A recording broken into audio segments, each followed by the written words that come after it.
Good evening. My name is Kerri Michael, and you're listening to Speak Up Arkansas on KABF 88.3 FM. People with disabilities represent the largest minority group in the country. It cuts across all racial and ethnic groups, all geographic areas, socioeconomic status, gender identities, and sexual orientations and religions. People with disabilities, seen and unseen, are everywhere. And yet so many policy decisions that affect their daily lives are not made with their needs in mind. This is something that the disability movement has sought to change, and a new program here in Arkansas has been created to address disability visibility at the Capitol in Little Rock and in Washington, D.C. Disability Rights Arkansas recently received a grant from the Arkansas Governor's Council on Developmental Disabilities to train young people with disabilities, family members, supporters, allies, and policymakers to be successful advocates in their communities. The Arkansas Alliance for Disability Advocacy educates and empowers disability advocates, increases community awareness and support of disability-related issues, and fosters collaboration between advocacy programs to give self-advocates, peer advocates, parent advocates, and legislative leaders the tools they need to be active and effective within the disability advocacy movement. The role of the Alliance will be to provide oversight, administrative support, and technical assistance to 3 existing advocacy groups: Self-Advocates Network Development, SAND, which provides advocacy training and leadership development to people with disabilities across Arkansas; Community of Champions, which educates high school and college students and faculty on the need for disability advocacy and how to be active in advocacy activities; and Partners in Policymaking, which educates participants on effective ways to develop relationships with elected officials in order to directly influence public policy impacting people with disabilities. Disability matters in public policy. That's what we're discussing on today's episode of Speak Up Arkansas. DRA is excited to be a part of KABF's weekly Speak Up Arkansas program to encourage dialogue about the issues that matter most to people with disabilities, their families and caregivers, and to educate the public about these issues. To make Arkansas a truly inclusive state where everyone's personhood and contributions are valued. The show is pre-recorded, so we won't be taking calls, but we do welcome your questions and comments. Give us a call at 800-482-1174, or you can find us online at www.disabilityrightsar.org. We're also on Facebook at Disability Rights AR and on Twitter at DR Arkansas. You can also find us on LinkedIn and soon Instagram. You heard it here first, so we'll be sure to let you know how you can find us there. Also, I would like everyone to say hello to my dog, who is out making us all aware that, in fact, I have neighbors. He would like us all to know this. And so every now and then we may hear from Duffy. That's who that is. So with that, I want to welcome our guests. Thank you all so much for being here. So we have Ally Thomlinson, who is one of my colleagues at Disability Rights Arkansas. She is the director of the Arkansas Alliance for Disability Advocacy. Also with me is my colleague, Michael Thornton, who is the coordinator of the Self-Advocacy Development Network, or SAND, and Ashley Simmons, who is a parent advocate and has been somewhat prolific and is involved in a lot of ways in the disability advocacy movement. We are so privileged to have all 3 of you with us. Thank you so much for being with us today. Thank you very much for having us. Yes, thank you, Kerri. Tickled to have you. Ready for a great discussion. Okay, so Ally, I'm going to kick it off with you. Tell us a little bit about the Arkansas Alliance for Disability Advocacy. This is a new program, but sort of not a new program. Tell us a little bit about the goals of the Alliance and sort of how you're going to help advance public policy change for people with disabilities. Well, Kerri, you and Duffy did a great job giving an oversight of what the technical term, the written grant of what the Alliance is here to do. But basically, what we want everyone to know is the Alliance is here to give each person the tools, no matter where they are in their journey, give them the education and the tools to advocate right where they are. We want to turn every single person into a disability advocate, and we can do that. We can do that by developing the tools to use in their daily life. And we don't want to just tell people about advocacy and the need for disability advocacy and to ask them to go out and go forth and make that change. We want to give them the education, the resources, the tools, the skills to do that. And we have, because of these projects that you named that are already established, we have the tools and the skills already developed for these individuals.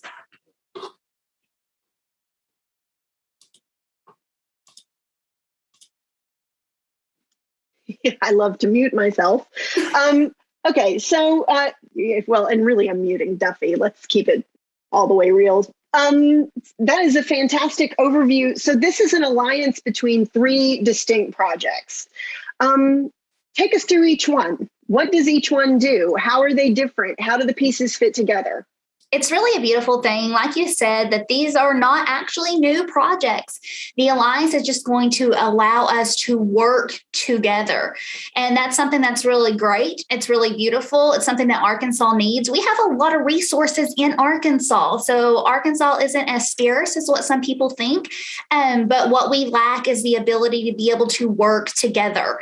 And so we have community of champions, and that helps educate people with and without disabilities to be able to really focus on a variety of individuals. So you really named a lot of different groups. So people with disabilities, people without disabilities, family advocates, community members, legislative leaders. So you named off a lot of people at the very beginning of this show. And that is really what we're tackling, everyone. We're tackling everyone. We want to give everybody those skill sets. And so we want to be able to teach them the need for disability advocacy. So once we tackle that need, we want to give them the tools to be able to get involved right where they are. Like we said, we want to be able to tell them exactly how to use the skills that they have to become an advocate. After doing that, we want to make sure that they have the power to be involved and active in advocacy activities. So giving each person a place to start and a way to make a difference in the area that they're passionate about. So after that, we offer direct training. So IEP trainings, voter education, opportunities to meet and build relationships with their state legislators, and even toolkits for school districts to start recognized school clubs to help youth with and without disabilities really build genuine friendships, which will create lifelong advocates. Then we have the Self Advocates Network Development, which is also known as SAND. That is also a established project here in Arkansas.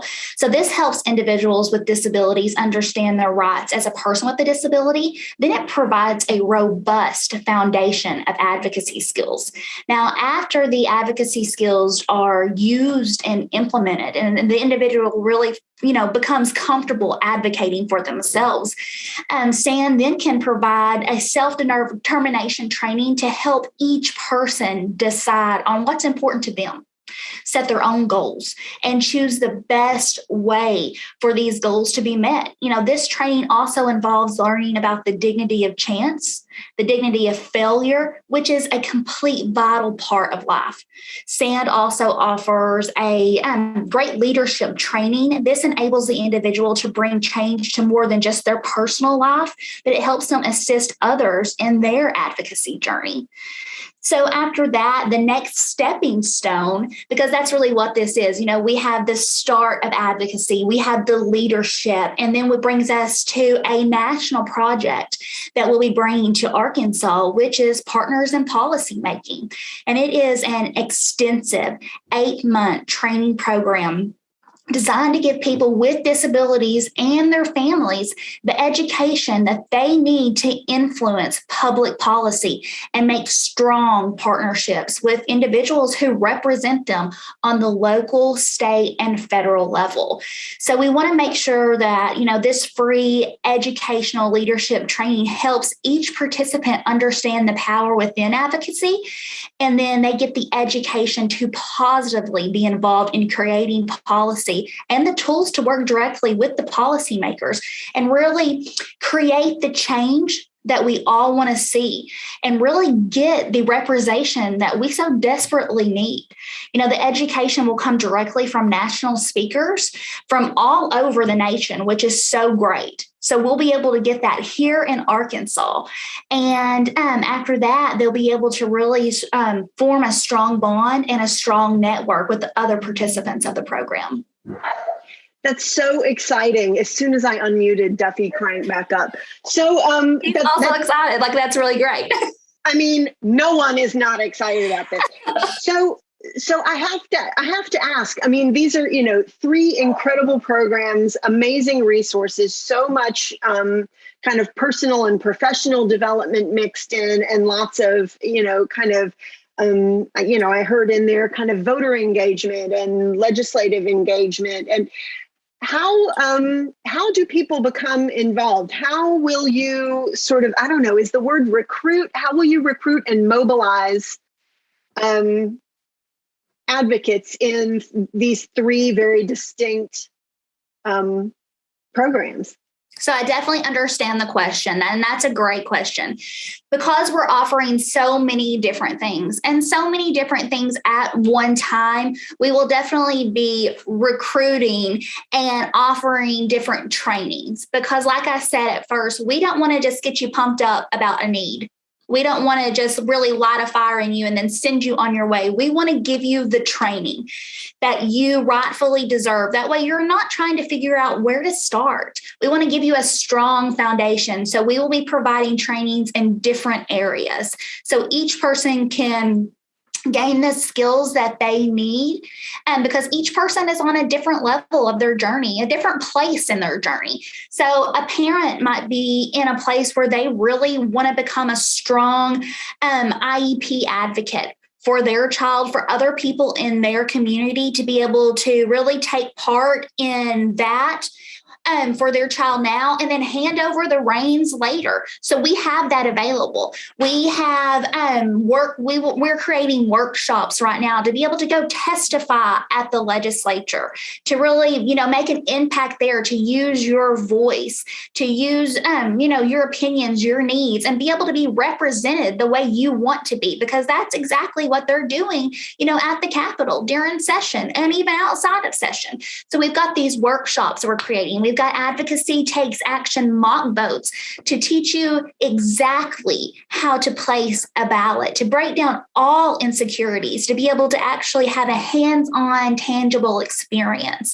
So we're not necessarily just recruiting advocates. We're teaching you or building you from the ground up how to be an advocate and to take action in advocacy. So what we do is we develop these trainings, we put them out into the public, and we make sure that the public has access to those. So we distribute that information throughout the community, whether it's utilizing social media, really passing out flyers on the street, whatever it may be. We make sure that the public has accessible information to those trainings, and then we build that up within the person.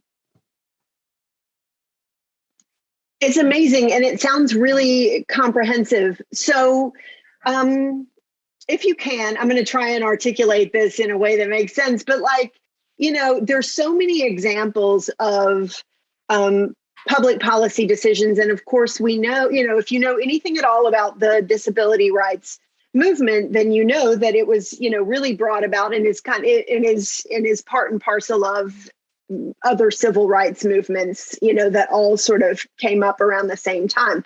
But generally speaking, the idea was that either the needs of people with disabilities have not historically been considered, or no one has asked for them, or a lot of public policy is developed kind of, even public policy that is meant to specifically address people with disabilities is often made without people of disabilities in the room to share their personal experience. Can you give one or more examples of, sort of specific issues where the voices of people with disabilities right now is really absent, and how your program is seeking to fill that gap? Definitely. I think I want to start out by saying that all policy is disability policy, just across the board, because people with disabilities are 100% a part of our community 100% of the time.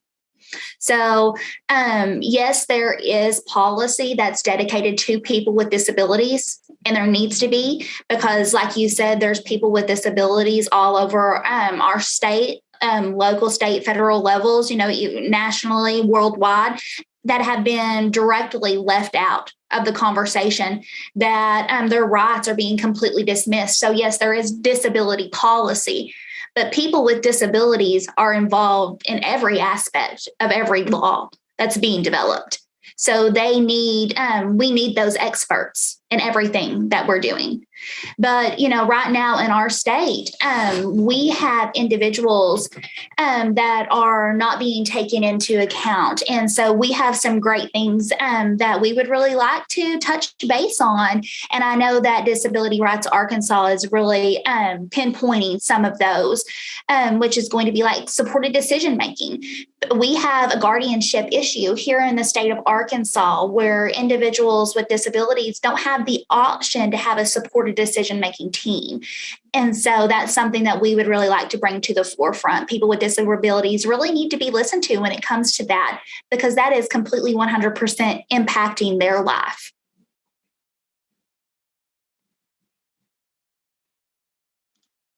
That's the perfect example. I definitely think that is a prime example, but I'm so glad you raised the point that all policy is disability policy.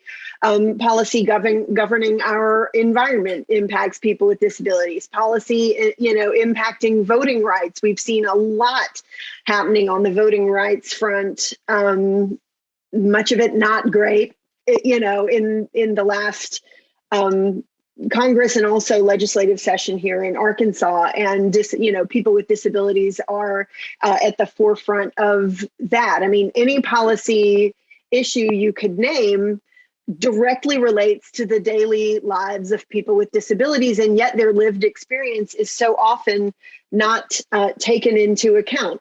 So, switching gears a little bit, let me ask you, what makes an effective self-advocate?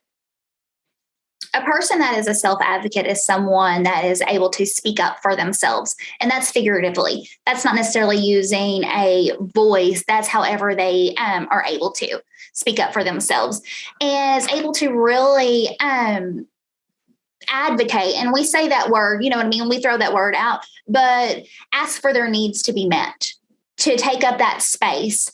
And it's not necessarily defiance. And I feel like that's a little bit about what we look at it as sometimes, especially in our youth. It's really an act of self-preservation.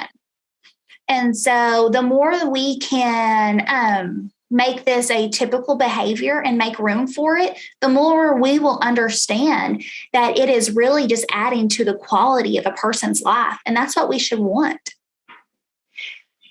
Yeah, I mean, it's what we should want for everybody. I mean, I think what this program is doing is directly addressing,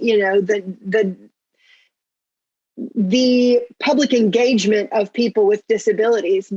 But honestly, public engagement is, we have trouble with public engagement along all, across all levels, don't we? I mean, like there's so much voter education that needs to happen. There's so much, a lot of people, we are all impacted by public policy from the minute our feet hit the floor in the morning to the minute we go to bed at night. And yet so many people kind of do not think about public policy generally, and they don't think about it as something that impacts their lives, even if they are thinking about politics, which is sort of, the theater of politics. They're not necessarily thinking about getting into policy, how will these programs really help people understand sort of the mechanics of policy?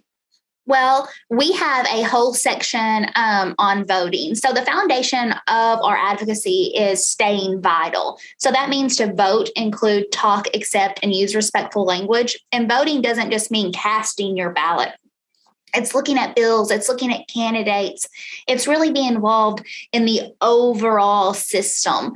And we want to make sure that everyone has the education to do that, has a strong foundation of knowledge to be able to do that. That means building strong relationships with your representative, with your senators on the, when we're not in session.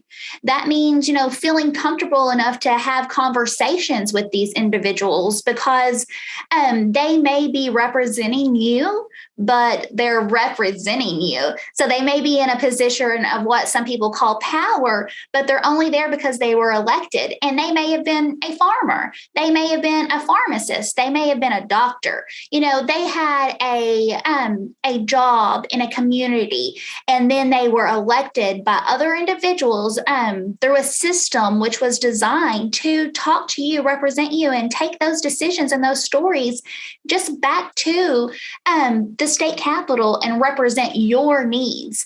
And so we explain that, we give that education. We want to make sure that we give the education, the tools, the foundation, the skills to be able to also go to the capitol and tell your story in front of a group of people. We want to be able to break down all insecurities when it comes to actually placing that ballot, because not everyone just knows how to do that. Can you think of the first time you ever did it? It was a little scary.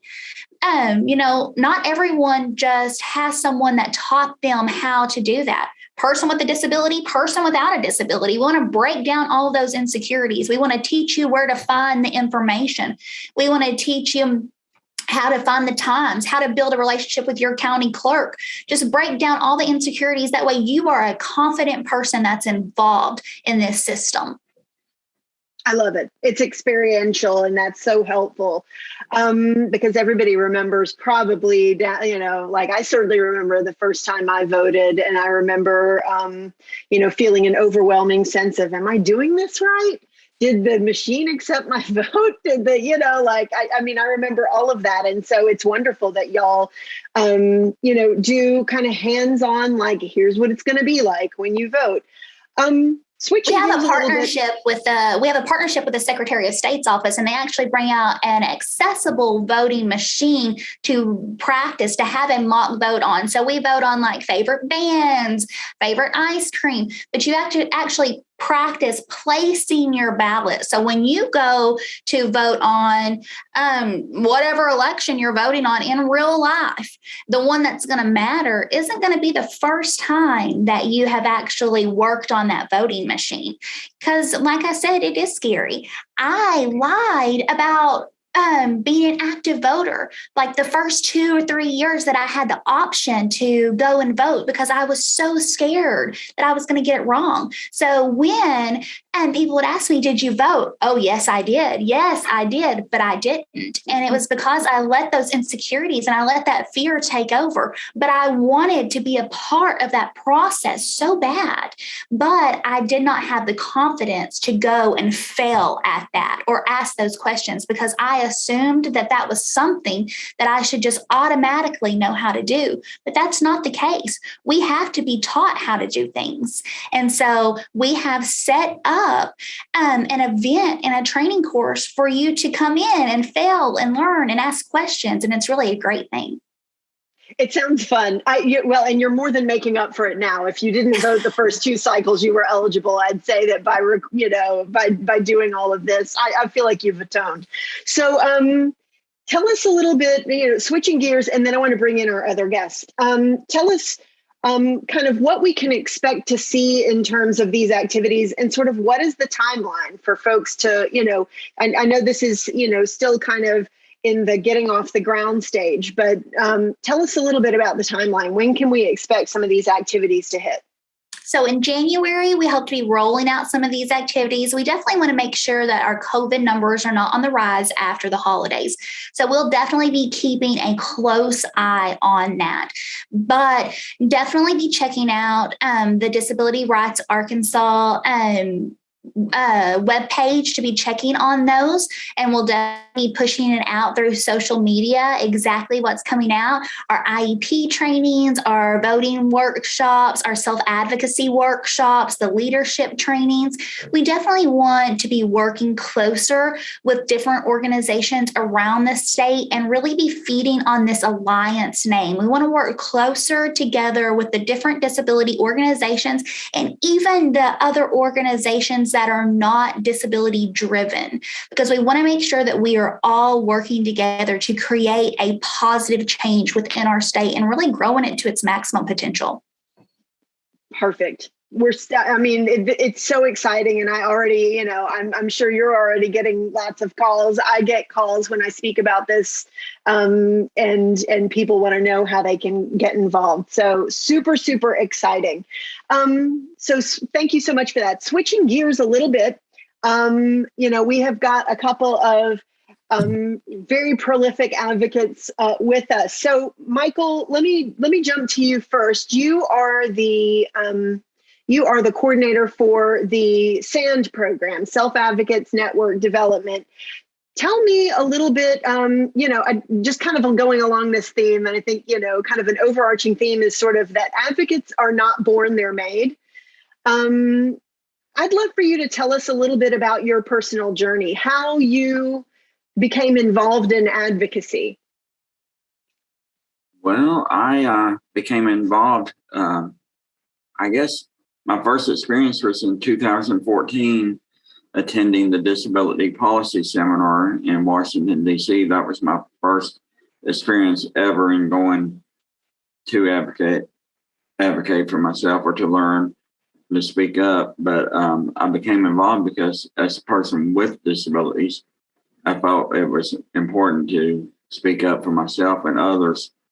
But I had also volunteered at Camp Aldersgate and others, so I learned a lot from doing that experience and stuff and things. So I just became involved because I thought, and I felt like if anyone's going to speak up for ourselves, it's going to be people with disabilities need to speak up for ourselves rather than others speaking for us. Plus, also, I helped out with the a few years ago advocacy efforts for one of the bills that did not pass, but it was community first choice option, and spoke about that. So that's how I became involved in advocacy and still learning. As an advocate, you never stop learning. And and the landscape is always changing. So, you have to kind of adapt. So you started out, and it sounds like you started out in advocacy at a fairly high level compared to a lot of people. What was the issue that, was there a particular issue for you that was the entry point into, all right, that's it, I'm fired up and I'm getting involved with this?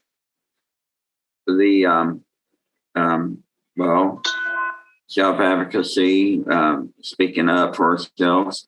And I found out about the marriage penalty when I was out there. I did not know about that and why it's important that people with disabilities are able to get married without losing their Social Security benefits. I've never been married, but I thought at the time, if I ever want to, I don't want to lose part of my benefits just because I'm married. I mean, just because I'm married doesn't mean that my disability suddenly goes away or, becomes a lesser factor.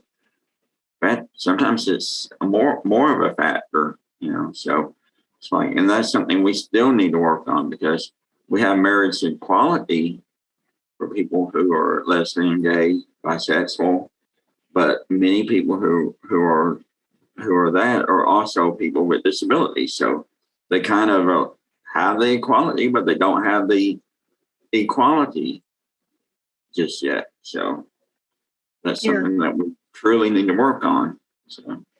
Yeah, without question. So Ashley, I'd love to bring you in. So you're a parent. Tell us a little bit about how you, you're still a parent. I started to say how you went from being a parent to being an advocate, to be clear that you're still a parent. And you probably, as a parent, were always an advocate. But tell us a bit about your journey. Yeah, so my advocacy journey began in 2015 when my youngest was born. He had unexpected medical complications, and we were at a not great hospital. And so having to navigate advocating fiercely for him while he was in the PICU at that hospital was my first taste of advocacy for him. Little did I know that was just the beginning. And from there, it's been nonstop, just trying to learn resources and laws and rights and all the things to help him have as typical of a life that he can. So what was the issue for you? Like, if people kind of, if we're looking at it, I feel like kind of it's a superhero story. Like, what was your super advocate origin story? Like, as far as what was the issue that kind of made you say, no, that's it, I'm going in? We had a pretty awful experience moving to Arkansas, to be completely honest. That was the moment that the rocket took off. Transitioning here, where we left Florida, which is known to not have great schools. So I expected it to not be as harsh as it was. I immediately realized that there was a huge deficit in disability resources for children under the age of 5. And we really had to fight to get him help. And he was diagnosed autistic, I think, a year after we moved here. And I knew that whole time something was going on, but nobody would listen to me. And it was just very frustrating. The school system put us through a pretty traumatic situation as a family, and that was it for me. So, yeah. I think it would be, that would be it for me too. Well, when it comes to our kids, like somehow we find strength that we didn't know we had when it comes to advocating for our kids. And I'm sorry that you had that experience. That's, but lots of families have that experience. So, for both of you, kind of, what does advocacy mean to you personally? Like, like as an advocate and as somebody who is interested in, working with and sort of mentoring or influencing other advocates. I'll go to you, Michael, and then you, Ashley. Sort of, what does it mean to be an advocate? To be an advocate for me means to use the power of my voice to speak up about issues that matter, about saying that people with disabilities can live, work, play, love, and more in the community. And we've got a lot of people with disabilities that are not in community settings, that because of the past thoughts and things saying that you can't have people with disabilities, they can't do things this way. But there's many things that people can do, and and it's kind of like we got to start using our voice to speak up for those who do not have a voice, and to say that it's possible, that there's so many things that people in the past thought were not possible. It's like that was wrong thinking, and the thinking needs to become changed and realize that everything is possible for people. Maybe some adaptations are needed, but everything that pretty much is possible. And again, some people may not be able to do things. Like for me, I can't draw worth anything, but I can write. So I mean, my adaptation is a pencil instead of a crayon or paint. So, we each have our own abilities, and so that's what it means to me. Ashley, your kids have seen you, and how many kids do you have? I have 2 boys. 2 boys. Okay. And they've watched you, advocate. What would you say to them? Why is it important for young people with disabilities to see grownups around them with or without disabilities advocating on their behalf? What does that mean to them? Yeah, so I think that it helps build confidence in them that their lives matter, that when they see their adult fighting to help them succeed, they know that empowers them. And I think it also hopefully transitions into teaching self-advocacy. I've had to learn self-advocacy because I'm back in school and I have ADHD, and that's been kind of new. So my kids have watched me contact professors. They've literally been behind me, messing with me while I'm on the phone and going, hey, I need a accommodation. So I try to model that for them, even though it can be uncomfortable sometimes, just being vulnerable in that way. But I think it's very important and powerful to children to see the adults in their life being willing to go to bat for them. I think that a lot of kids are missing that, unfortunately. I was missing that as a kid. And so having been a kid that would have benefited from that, I think that it's pretty friggin' important. Agree. It is so important for those,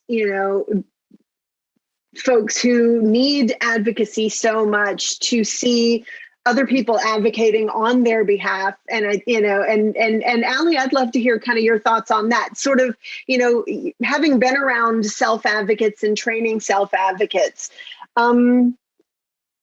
is there something to that? Is there something about seeing other people, with disabilities and people who love people with disabilities advocating that, that kind of emboldens and empowers those who have maybe not tried it before? What's kind of the peer effect? Oh, I think it's so important. And I think that Michael can definitely contest to that. It really sets a standard for not only what is accepted, but what's expected. So we expect you to tell us what's going to make you safe. We expect you to explore yourself and tell us what accommodations that you would like. So no matter whether you think of it as an accommodation or not, because that's a pretty big word, right? You have to learn what an accommodation is before you can actually start asking about that. But what's something that's going to keep you safe? What's something that's going to make you able to participate in, this event? What's something that's going to make you feel like you can go through this day without feeling really bad, without feeling like you need to leave this room? What's something that I can do for you to make you available to learn with me?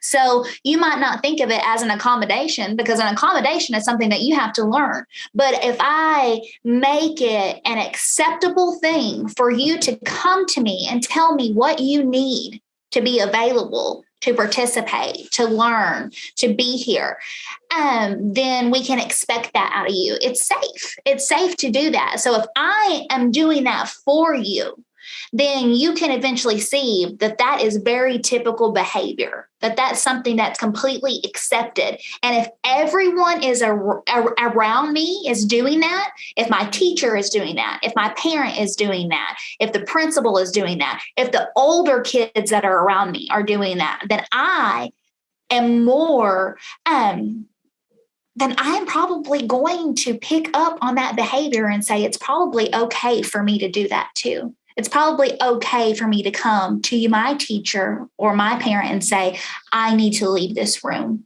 for 5 minutes. It's way too loud in here for me. So, I may be able to identify my needs and really talk to you about that. So, or communicate that with you. So I think that if we can really stress that it is really important for all of us to have a role in advocacy, that it will really help the individuals who need these accommodations, these modifications, and, these safety measures for them to stress that. And the truth is we all need accommodations and we all need modifications. We all need that. So it's very typical. It's very, very typical behavior for all of us to get these things. But individuals with disabilities need these to be able to really be available to go through the day, just like someone without a disability would. And we cannot expect someone with a disability to thrive in a world that is not set up for them to thrive. Absolutely. So, and I'd love to ask you and Ashley both this. What do you think? What do you think is the biggest barrier to participation in advocacy? And what recommendations might you give for that, or what do you think? What do you think would help make that a little easier? Like, what's the biggest barrier, or like the biggest couple, if you can't narrow it down to one? Shoot, Ashley. Yeah, we'll go ahead and go with you. So for me, it was access to the education aspect of things and not knowing exactly where to start and feeling very overwhelmed. I was undiagnosed ADHD when we moved. So when all the chaos was happening, I was very overwhelmed being a mom to 2 special needs kids, trying to get my bearings after moving across the country, plus trying to learn an entire set of laws on top of that. It was very challenging, very, very challenging. That was probably the largest hurdle in our advocacy journey, because I just felt like, unfortunately, some people like to take advantage of the lack of education, and I would like to change that. So. I love it. Michael, I'm going to ask you the same question. So it was, what do you think is the biggest barrier to participation in advocacy? I mean, and Ashley, as a mother myself, I can totally appreciate, part of a big barrier is everything else you got to think about. And now you've also got to think about this. It's really, it can be really overwhelming. Michael, what do you think? What is the biggest barrier to participation in advocacy, and what do you see as sort of this, I don't know if the solution or a way to something that helps? Can I give threefold on this? Go for it. First off, transportation. Second, technology, because some people still do not have access to technology such as what we're using to do this recording: internet, Zoom, video technology. And third, just other people's thoughts on people with disabilities. It's a barrier. And so that's what I think is, the major things. If other people can realize that people with disabilities have a voice and let them speak for themselves rather than them speaking for them, that's the 3 major areas I see in access for people with disabilities to become their own self-advocates. Y'all have brought up a couple of super good points. I definitely want to stick a pin in the one about kind of people's attitudes being a huge barrier, sort of the attitudes around disability and people with disabilities and what they are and are not. I think there's a lot of misconceptions around capabilities. So I want to set that to the side for a second, but really it strikes me that of all the barriers that the 2 of you mentioned, they were all these really highly practical, like Ashley, you really kind of talked about time, right? Sort of finding the time to be able to, find an entry point and jump in there and get involved. Like, nobody's really helping us with that. And, Michael, yours too were these very pragmatic considerations about transportation and technology. I mean, many parts of Arkansas are, we don't think about this a lot in Little Rock, and in a state capital, sometimes there's a danger that you get tunnel vision. But Little Rock is not the only place in Arkansas, and throughout Arkansas, transportation and lack of access to high-speed internet are huge, huge issues. And yet nowadays, in order to be effective in advocacy, it's almost assumed that everybody has that sort of access. Ally, what would you add to that? I would definitely say that it's that mindset. So if we start with youth, I think that I mentioned it earlier, we definitely can see that as an act of defiance. So if we see someone that's very young trying to act on self-determination, so trying to live a self-determined life and really practice self-advocacy, which is trying to make their own decisions or set their own goals or say, this is not what I need, this is what I need, or this is not what I want to do, this is what I want to do, whatever it may be, we can really view that as, them defying us, whether we are a parent, whether we are a teacher, that can put the person that is over them in whatever aspect want to impose their will on that individual instead of using that and building them up in that power that they should have within themselves. And so I feel like that is definitely a mindset shift that we need to have. And we need to practice the acceptance in that, because that's not always defiance. It's not. We can try to view that as something else. And if it was ever being used in the wrong way, it's a great place to start molding self-advocacy. It's a great place to start molding self-advocacy skills. And we really need to do that when individuals are very young, so they can already have that engraved and have the full foundation of that when they're older. And so I think that it's definitely a mindset shift, or just overall the issue of that is mindset. We need to be willing to allow individuals to advocate without thinking that it's such a negative thing. If we can practice that over and over and over again, it would almost be like the drive home that we take every day from work. We would get to the point that we are allowing people to advocate for themselves so often that we don't even know that we're doing it any longer. It just comes very natural to us. And so I definitely think that viewing self-determination and self-advocacy is often viewed as an act of defiance. I was thinking this would make a wonderful segue into and provides a wonderful teaching moment for our listeners about self-determination. Yes. Yes. So Michael is somebody who has been a self-advocate for a long, long time and works with self-advocates and trains self-advocates. I'd love for you to give us the good word about self-determination.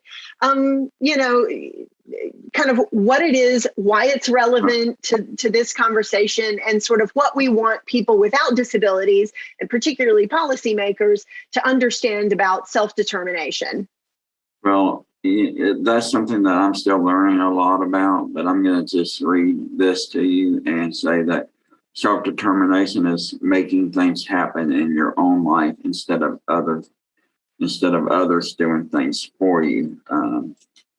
Because a lot of people are used to having things done for them, especially people with disabilities. And I ran into this a few times where the advocate is not learning how to take care of things for themselves.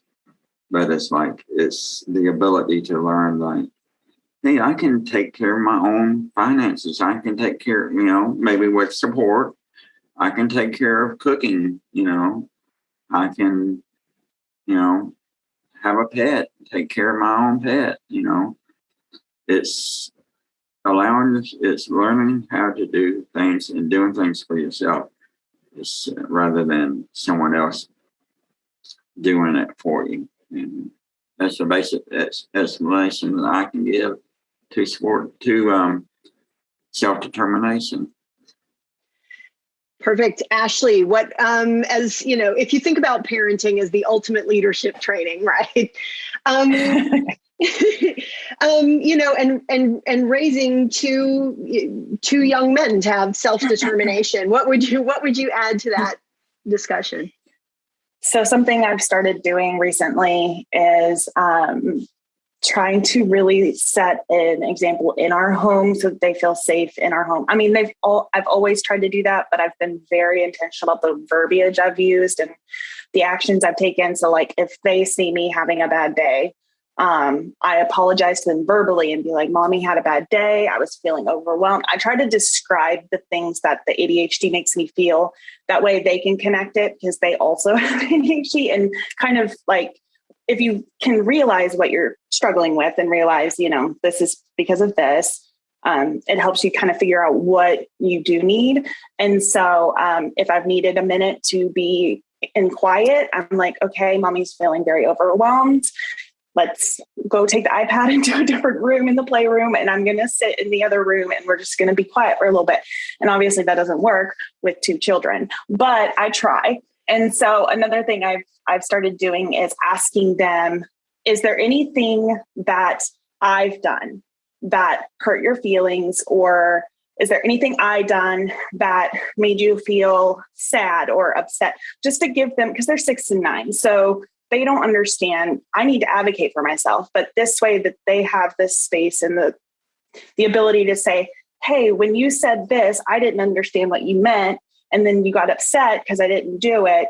And then I got it. So it kind of just creates this environment where they know that they're safe. They know that they're not going to get in trouble for whatever they say, just to kind of build that confidence in them in the home so that they will go to school and beyond and be able to do that.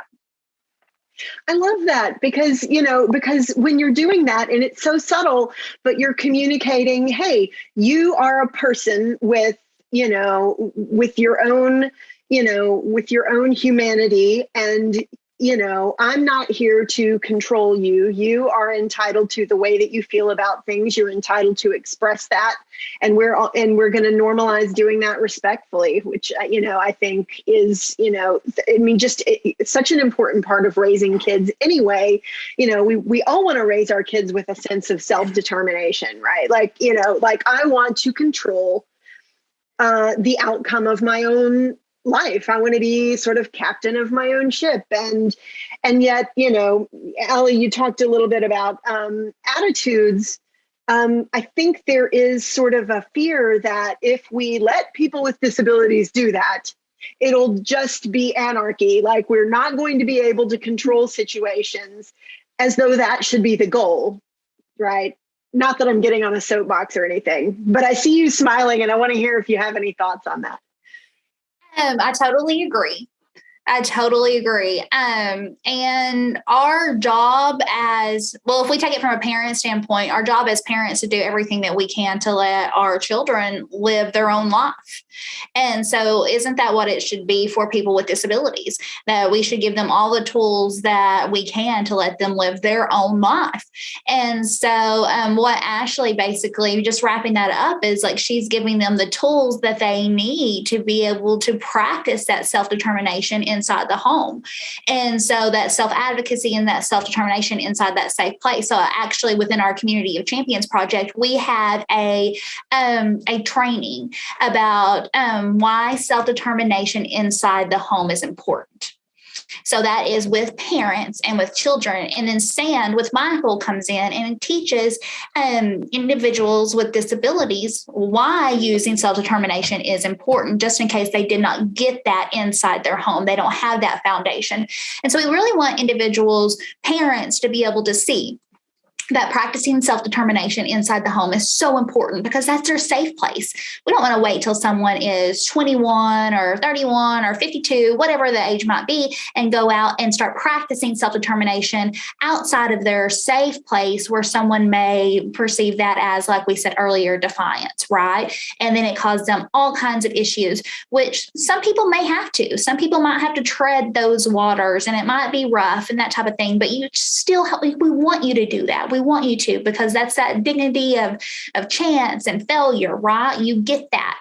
But the best place to do it is inside that safe place where you're grown up, whoever it may be, your guardian, your parent, whoever you're living with, whoever is there caring for you can help you navigate self-determination and be like, well, that can actually be perceived as kind of rude. You know what I mean? We can't just demand someone else's backpack be open, but what we can do is this. And so what we talked about earlier is really molding self-advocacy and molding self-determination to make sure that we're using it in the best way possible, we're using that inside of our home, inside that safe place, but really making sure that we empower the person to be able to use it.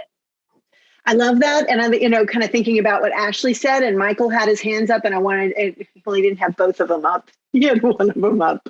He had a Zoom hand up. But it's so important because both of you, through both of, what you both said, you're acknowledging that it's hard, that it can be scary to challenge authority, and yet you're still safe to do it, have the right to do it, and we encourage you to do it, and we support you in doing it. Yes. And, and I think that's really, really, really key. Michael, you wanted to make a point. Just a quick point. Self-determination is also allowing for people to make decisions for themselves, supported decisions on that, and realizing that people will make mistakes and they will fail. And even people with disabilities can make mistakes and fail. But you learn from your failures and you move forward, and you hopefully will not make the mistakes again. But if you do, you still learn and keep on moving forward, because we all fail. And even people who are the most successful people have failures in life. So they just kept moving forward. So, so we all need, that's my thing, is that, let us fail, because when we fail, we can learn from it. And it's okay. We're going to be okay. It's okay to let us make mistakes. I think that the people who love us, necessarily aren't necessarily coming from a place of trying to control. They might be coming from a place of trying to protect, but the net result is often the same. And so, just encouraging each other to, allow the people that we love to fail forward and learn something from the experience. That's a beautiful thing. So I want to switch gears a little bit because we are starting to run low on time, but I did want to give everybody the opportunity to tell us, especially sort of Ashley, we'd love to hear kind of what you're working on now, and give you an opportunity to plug any particular issue or initiative that you're working on, and then we'll tell everybody how they can get involved with Ally and Michael with the Alliance program. Okay, so right now I'm going to school full time. I don't have an official project that I'm working on just yet. There might be some things on the horizons that are in the works that we haven't quite figured out all the details yet. But basically just I'm super excited about this, and I don't really know what to say. What are you studying? Political science with a focus on law. Yes. Yeah. Yeah. So I don't get know. Get ready for lots more of Ashley, folks. Yeah. Yeah. So this is just the beginning for me. So pretty excited about it. I love it so much. I can't even tell you. Ally, tell folks how they can get involved with the Alliance and who they need to contact and what they need to do. Oh, definitely check us out on the disabilityrightsar.org website. And that's going to be the best way to get in touch with us right now. You can also reach us just directly if you want to call 501-804-8258. We'll be able to really give you all the details about what's going on, keep you up to date. But everything, all of our trainings and everything like that will be posted on the Disability Rights Arkansas website. So we will have something for everyone. And the disability rights movement needs every single person to be involved, and every single person can be an advocate. And the more each person does and each person takes part, the less the other individual will have to do. So, people with disabilities, they don't have an option if they're going to be able to advocate or not. They don't have an option to wrap their lives around advocacy and leadership and to think about all of these things 24/7. But if every single person in our state starts advocating just in their daily life, just using it like muscle memory, then that'll take some of the weight off these other individuals' shoulders. And we can do that. We can make that change, and it'll be the change that we really deserve and that we want to see. It'll really grow our state to its maximum potential, and we deserve it. Absolutely. And we'll be a better state for it. Yes. You know, in terms of making our state one in which everyone is included in 100% of the life and the decisions that are made in the community, as we all should be. You know, I just want to put in kind of one last word about that. And that is that the people who are at the Capitol and who are in Washington, D.C. make decisions every day that will impact your life. They will make those decisions with or without you. But they will make better decisions if they understand a little something about your lived experience. And as Ally mentioned, they come into their positions as senators and representatives from lots of different disciplines. They do not come to the Capitol with expertise on what it's like to live with a disability. You have information they need in order to make really important decisions that will impact everyone in our state. So, your experience is important. Your voice matters, and it's needed now, maybe more than ever. I'm going to put the website and the phone number in the show notes, but one more time, the website is www.disabilityrightsar.org. You'll be able to learn more about the Alliance and its programs and upcoming events there. And you can also call 501-804-8258 for, if you are fired up and want to get involved, call that number and we'll get you fixed up. Ally Thomlinson, Ashley Simmons, and Michael Thornton, thank you all so very much for giving us your time today. And we will see all of you. We will see you and we will hear you. You'll hear us next time on Speak Up Arkansas. Thanks so much, everybody.